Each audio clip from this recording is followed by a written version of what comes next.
Welcome to Conflict to Connection, the podcast that helps families navigate separation with compassion and understanding.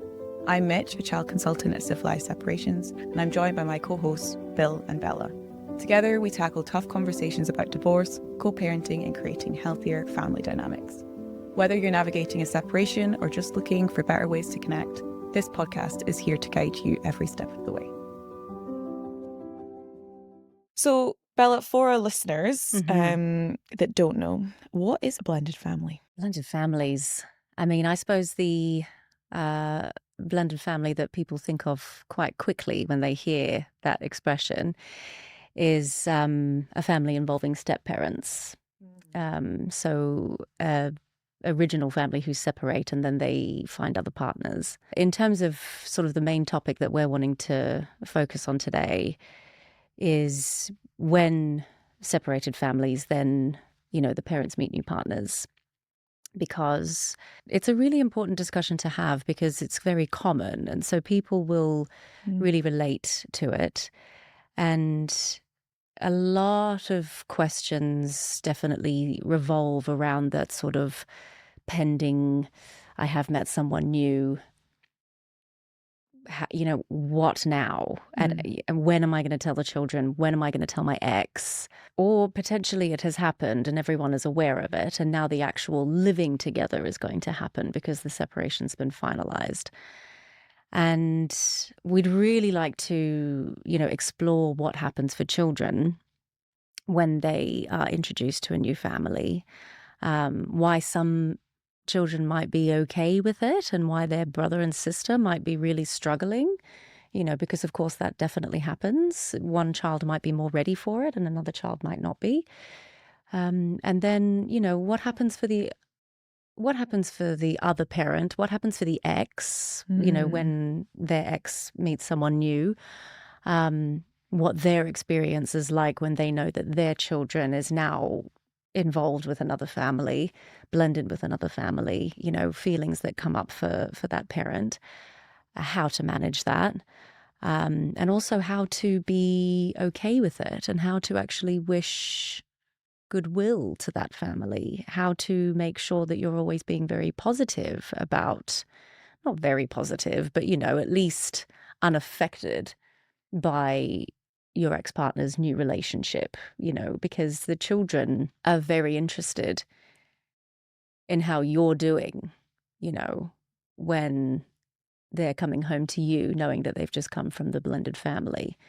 They're wanting to get a sense of how you're coping. They're wanting to get a sense of how you feel now. What's your new journey looking like? And I think that the really important thing that we're wanting to really, get across to the listeners is what can happen when a parent is alienated because they've met a new partner, or what might be happening for the children that are potentially alienating one parent because of their new step-parent, and also what's it like for the step-parent? Like, how can they manage this? Yeah, so there's lots of different ways it can look. Exactly. And a lot of different ways that people can feel stress or anxiety around what the blended family looks like, or how they feel around them, whether they're the step-parent or they're the child or the partner of the ex-partner or whatever. There are so many different ways this could go. And I'm assuming that for you as professionals, you often get questions about the fears or the anxieties about what blended families could be like. I'm sure that they bring up anxieties for people or struggles within the family. So what are the most common questions that you get about blended families? Quite a very common predicament that people find themselves in is when there is one parent who hasn't quite moved on yet or might still be kind of going through that heartbreak.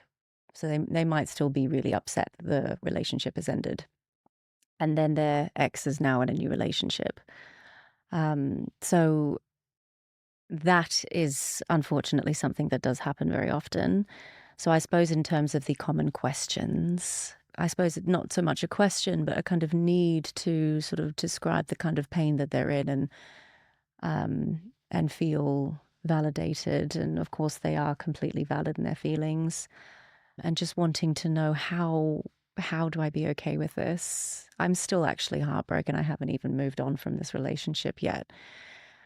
It's unfortunately, it's very corny and quite cliche, but it is the truth. It's time. Time will kind of heal that broken heart, and especially where the children are concerned, that deep love that parents will always have for their children is still very much alive.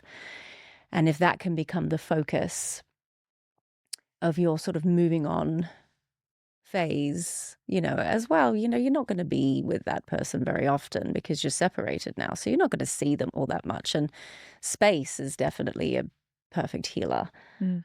Space, time, and then also just, refocusing on something that you can find it easy to focus on, because your love for your children and your need for them to thrive will always be it'll be super prominent. It will be kind of burning within you. You really want them to be doing well. It kind of alleviates the responsibility on yourself to heal. It almost frees you up from kind of sitting and being with your pain if you're concentrating on the children and thinking about what's best for them, and then learning about what's best for them and connecting with them and spending that quality time with them and helping them transition into this new phase of their life. That can be very healing. I suppose you're saying for those who have experienced maybe their partner moving on before they have really felt like they have been able to move on and get over the situation that they are now in, whether that's separation or they've just been divorced, or it's been a long time. It could have been years and they still have that feeling of maybe not judgment, but maybe slight upset of a new person coming into the family. Yeah. Is it the factor of kind of at that point really reflecting on what your kids need and thinking about them? Not just thinking about them, but really deeply connecting with them. It's not just necessarily about, if I just put all my time and effort into the children, logistically, if I just kind of focus on making sure that they're always doing their homework and making sure that they're always having a great breakfast and making sure that they're always at school at the right time. And, it's about kind of actually allowing yourself to really kind of be with them and joining them on their level. Like if they're really little, if they're 5 and 6 and they're playing, enjoy, involve yourselves in that play, go outside with them and go for walks with them and search for bugs with them and build things and just really kind of regain that childlike pleasures that children have and that you can feel as well. When you watch them play and you watch them laugh and you see them being really happy, it's so fulfilling. It's so beautiful. And maybe we kind of forget about that when we go through separation, when we kind of have life experiences as adults that are really painful. Play, kind of regaining that love of play can actually be really therapeutic. So I suppose it's being attuned to your children, but it's also just really connecting with them. That will always really help you. Children are amazing educators. From the moment they're born, they've already taught you more about life than you'll ever learn from anything. You'll never feel that kind of love. Because moving on and having a blended family is probably it's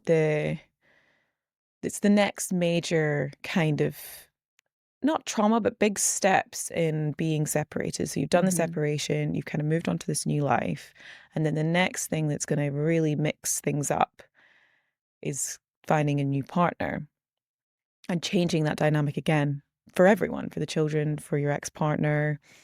And I suppose even for you, with finding a new partner, bringing them into the family, that can cause all sorts of emotion as well as happiness for you, and finding that kind of happiness in someone else. You feel guilty, you can feel guilty for your kids or for your ex-partner or for moving on first, or Yeah. and then also the factor that you're worried about the fact that your ex-partner might feel something and that might reflect on the children, and you don't know how it's going to go down with the kids and all of this sort of stuff. So for everybody in that dynamic, even the ex-partner as well, it's completely new change that they're going to have to adjust to. Yeah. And that could be really scary. Often people separate quite sort of amicably and things tick along okay until a new person comes into the mix, and then all of a sudden it's Armageddon. Yeah. And I think there are a whole bunch of reasons for that. I mean, obviously as a parent, knowing that there's a new person, you know, with the partner you used to be with, there's a risk of feeling replaced.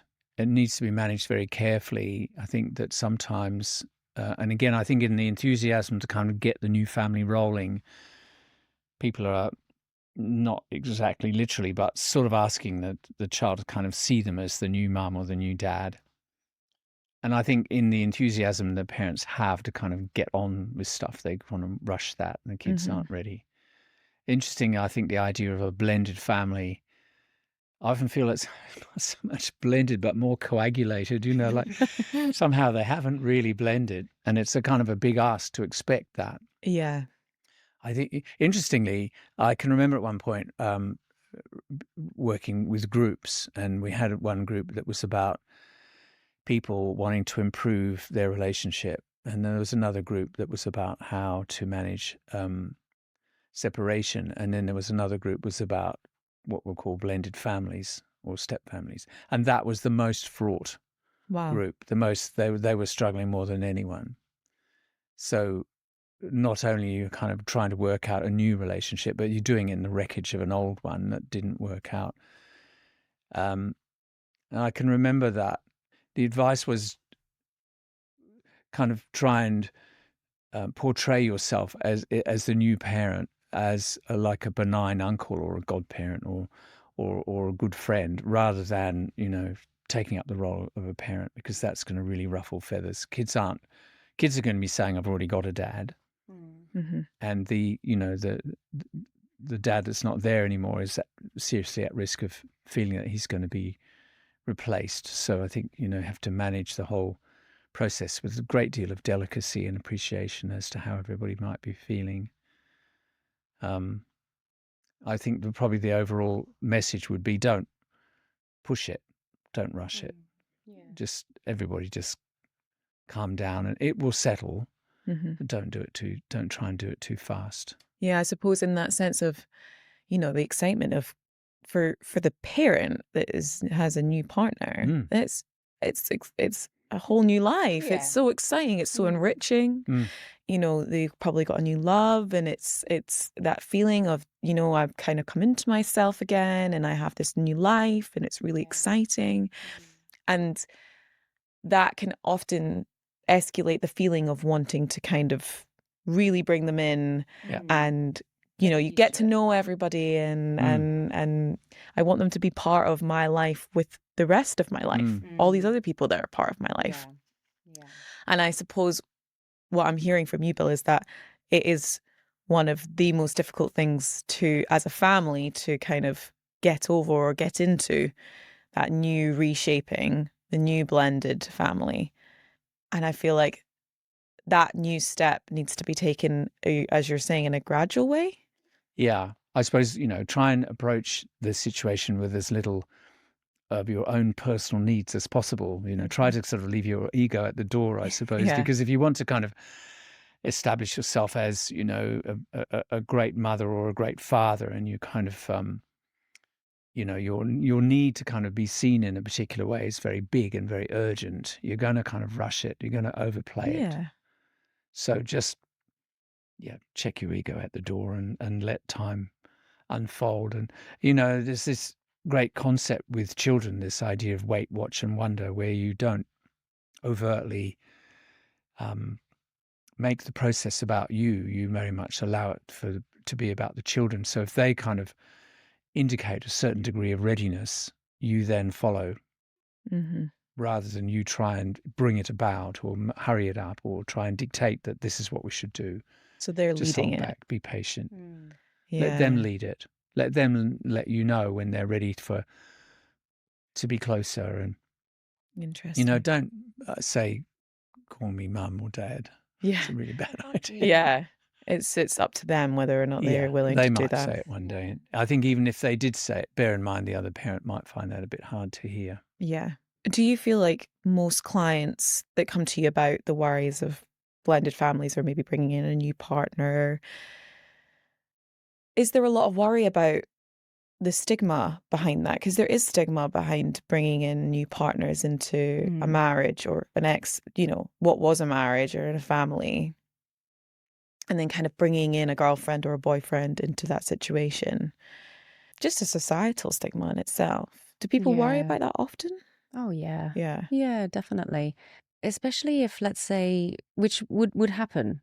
One of the parents has started dating someone that their ex actually knows already. Yeah. Like they've already in, I don't know, maybe not a friendship circle, maybe not a mutual friendship circle, but like it's someone that they have both interacted with. It's already someone who's already in their lives.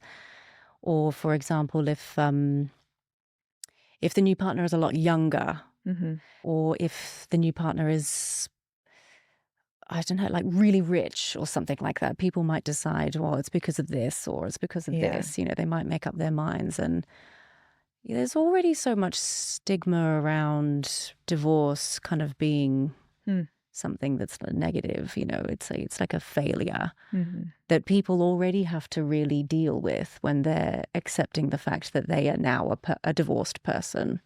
That's something, unfortunately, that is kind of written on their identity, I guess. It doesn't need to be, of course. It's nothing to be ashamed of. But then to move on with someone who is maybe very different to the person that you were originally married to, worrying about what people are saying behind your back, and also worrying what your ex is saying as well, and worrying potentially what they're saying to the children and that sort of thing. That can be a really difficult thing, and probably stops a lot of people actually introducing the new partner for a long time. They might decide, we need to keep this relationship secret for ages, and then they're experiencing that sense of happiness, but it's always in secret. So there's kind of this connotation towards it that, like, this is actually something that you should be ashamed of, when really it is good to move on. People should move on after they've separated from their ex. It's important to move on. If someone helps you do that, that's really good.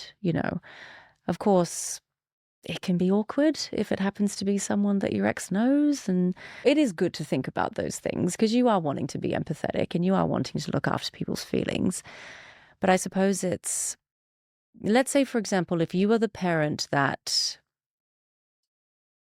has been left and the leaver found a new partner, and you have certain feelings about that partner for whatever reason, you might decide, oh, they're only dating them because of blah or something like that.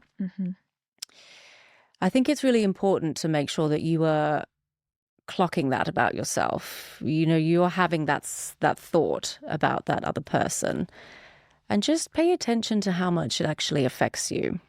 Pay attention to how much you think about it.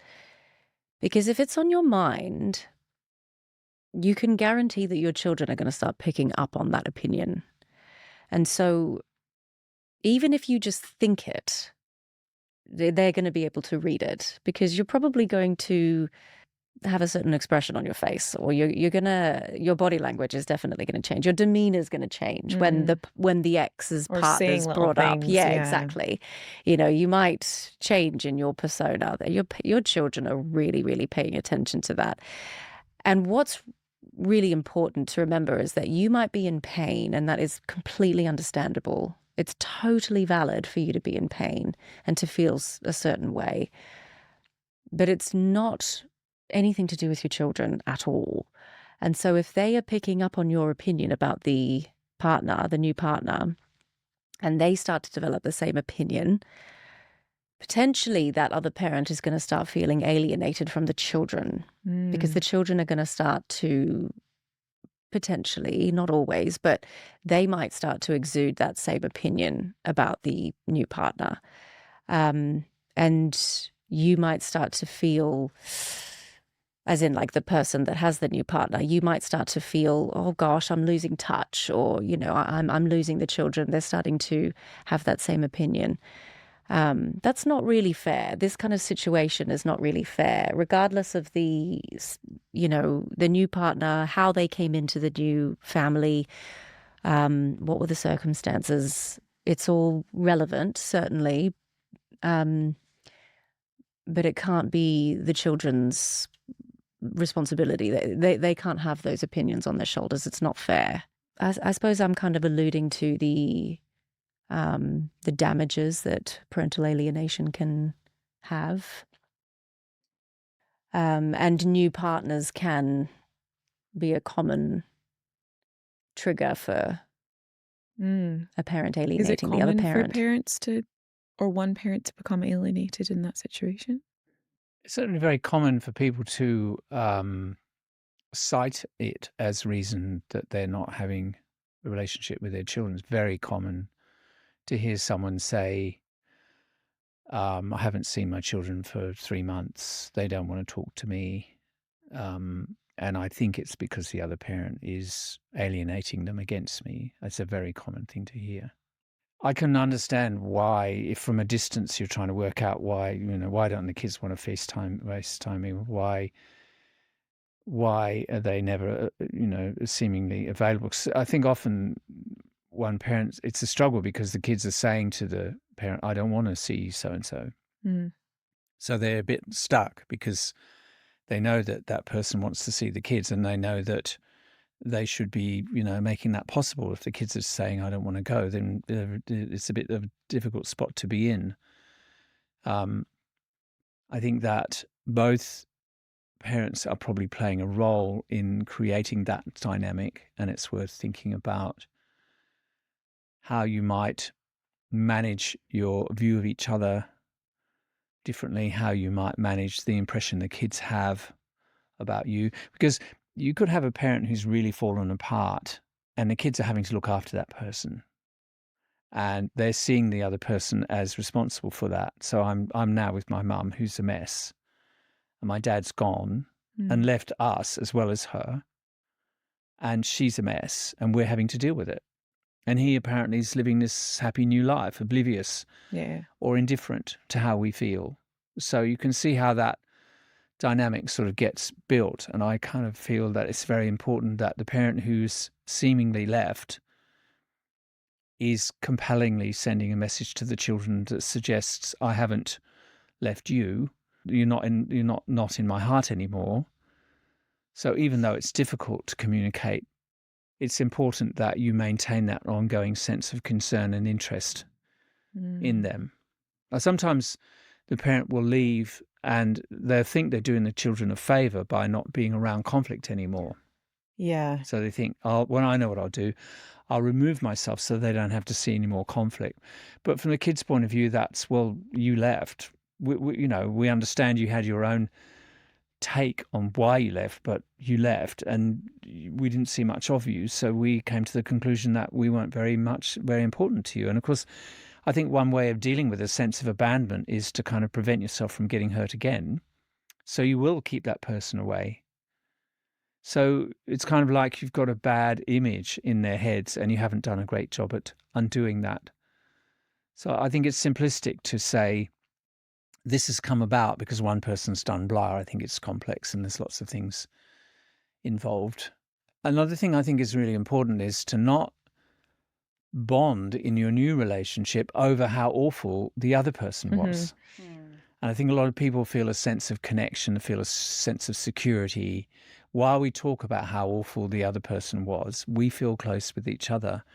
That's a dangerous thing to build your new relationship on, because it means that the other's going to have to be consistently on the out and disapproved of for you to feel safe and connected. And it's also not, of course, good for the children to have a scenario where they're kind of having to juggle those two very different worlds, traveling between the two, remembering what to say in what household. And they very often end up, I think, aligning themselves with one parent and having nothing to do with the other, because the environment the parents are creating together doesn't give them any other option. If you come back to our house and you speak positively about where you've been, we won't feel very happy about that. And therefore, the child will very quickly learn to not say anything positive. So when an alienation occurs, we should always look at what sort of environment has created this rather than who's wrong and who's right. Yeah, who's at fault here? Yeah, who's at fault? It's not going to help. And the kids don't really, they don't care that much about who's at fault. They care about how they're feeling and how people are making them feel. Yeah. Yeah, that makes sense. And in terms of advice for people when they're bringing in a new partner and they're creating this new dynamic with the kids and with the ex-partner as well, because, they're going to have to deal with the fact that the kids now have someone new in their life. What's the best way to do that? What would you give advice on to that parent to say, this is my new partner, this is how we do this? How do you kind of do that in the best way possible for your children? Well, simply the sight of the both parents kind of being in each other's company and seemingly being okay would speak volumes to the children. Okay. Probably more important really than giving them some long and complicated explanation as to what's going on, just to kind of physically be in each other's company if you can and exude a sense of comfort with each other would speak volumes to the children, because they're going to be guided by you as to how they should deal with this. So, and if it were possible to have the other person in the mix as well, can you imagine 3 people all having this very easy conversation with each other? Well, that would send lots of messages to the children about how they can manage this. And they might feel that they're in a luxurious position of being able to kind of complain about it. Mm. I often say to people, once your kids get to the point where they're actually complaining, that's a very good sign, because clearly your ability to be complained at is higher.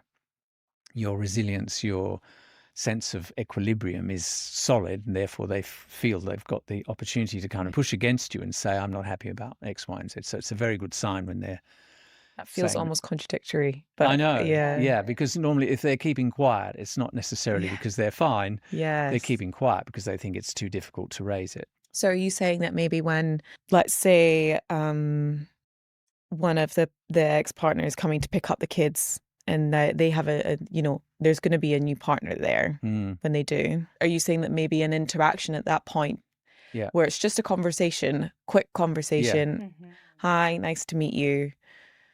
How was everything today with the kids? Yeah, exactly. Da-da-da-da. Probably the shorter the better, because it's going to be emotionally fraught. Yes. So a really good 2 minutes is Okay. probably much better than a complicated 10. Yeah. And then let's get the kids' stuff together. Yeah. Let's go. Yeah. Okay. Yeah. And it doesn't need to be much more than that. No. But it's just an indicator of, this is how we do this. We're not going to make this complicated. You're okay to go back and forth between our 2 houses, and the new person coming in is it being somewhat accepted by. It's been accepted. Yeah. Yeah. Yeah. So the body language will speak volumes in that scenario. Yeah. And if you can manage a couple of minutes, that will all go well. And is that the responsibility of the step parent as well, to kind of put in a hand, a gesture to be like, I am happy? Or do they kind of take more of a step back in that situation and let the 2 parents coordinate how this is going to go? Way. And as I say, I think the step parent would be well advised to really chill and not push for anything to happen too fast. To really let it unfold. So if the mum and dad kind of indicate comfort around the new person, cool. Okay. And I think it's probably a big ask to expect the new person to kind of come in and facilitate that, because they're coming into a world that's already existing. But if they get a real sense of welcome into that world, I mean, there are, we obviously see these kind of lovely pictures of parents who've done an excellent job and they all sort of hang out with the new partners and it's all great. I mean, I think it's a very good thing to aspire to. Yeah, I suppose we kind of forget that step parents experience stigma as well. Oh, yeah. Yeah, there's a lot of ideas out there about the sort of evil step parent, or Yeah, the evil stepmother. yeah, the evil stepmother. Yeah, it's always the woman. But I suppose I think it's important to remember, as someone who's kind of coming into a family where there's already children, and as Bill said, kind of, chill, relax, like it will happen. And, your ability to connect with the children in your own special way will happen. But I think it is important to remember kind of what it is that bonds you, because it is a really good idea to make sure that you are always keeping a very positive mindset when it comes to the other, the ex that was left, Yeah. because I think some step parents may even find themselves in situations where the children are coming to complain to them about, and that can be a sort of, the step parent might be thinking to themselves, is this my opportunity to bond if I engage in this conversation? If I sympathize and say, oh, that must be terrible, and then what happened? Like, is this my opportunity to engage in a bit of gossip? Is that going to bring us close together?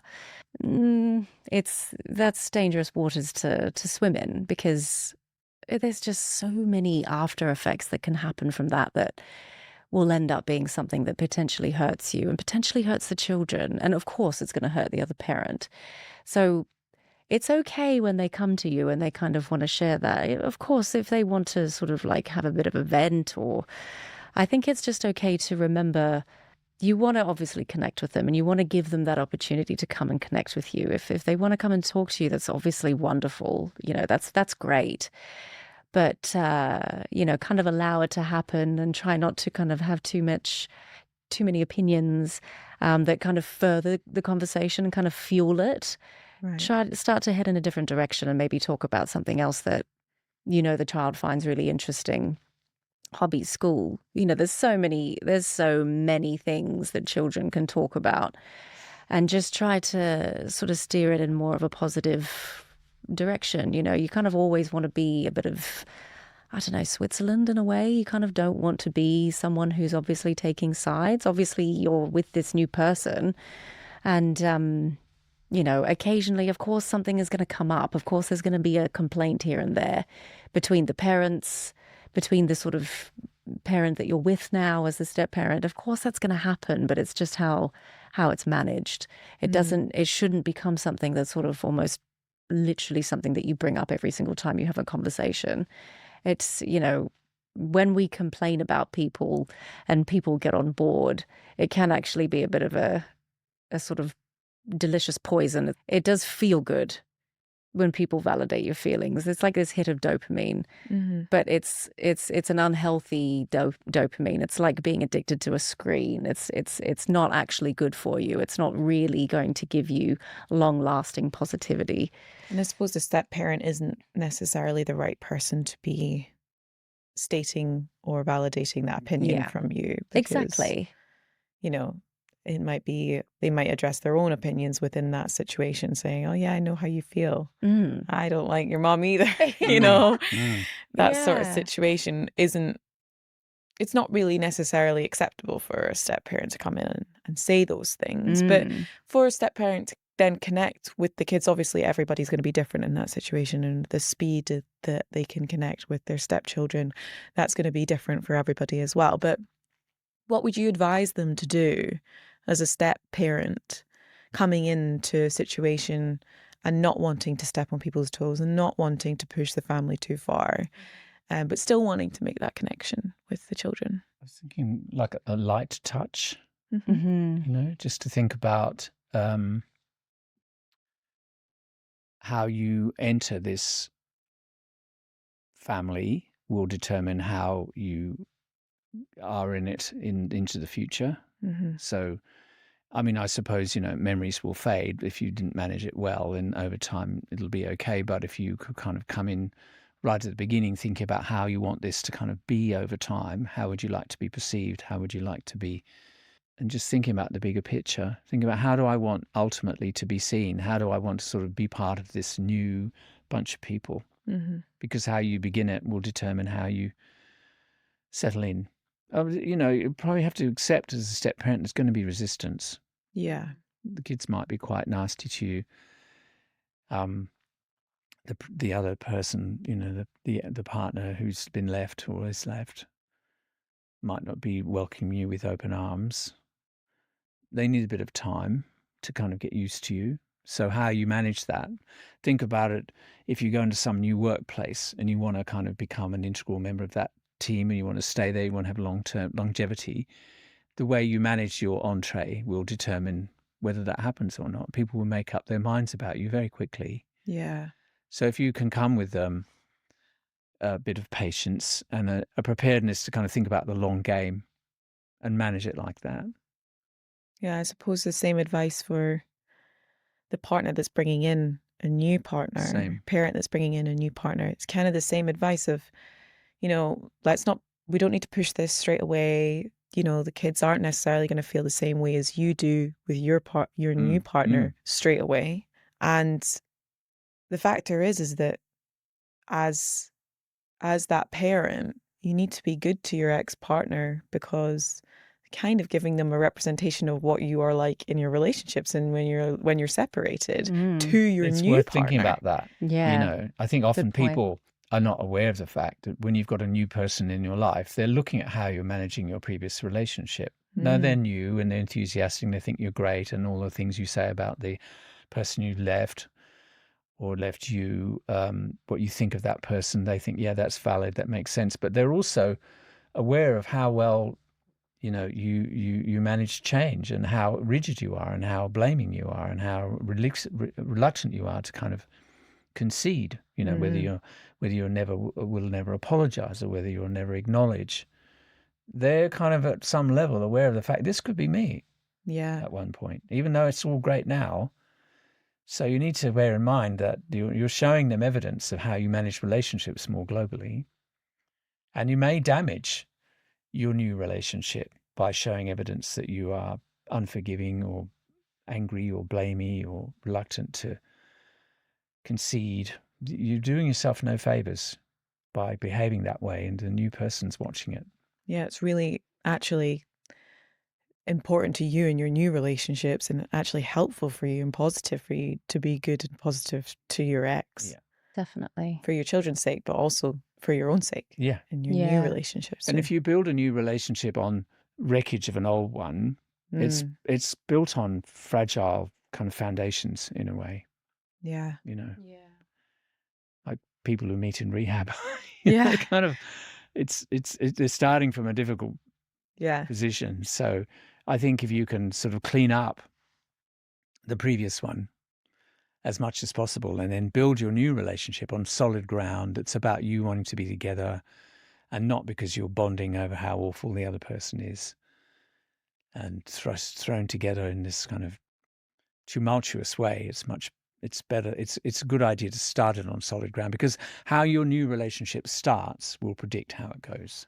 Although it's difficult and although it's really challenging to bring in a new partner, I suppose the factor of blended families, like you were saying, Bella, is actually a really good way of kind of moving on and starting anew, and kind of this positive new reshape to the family.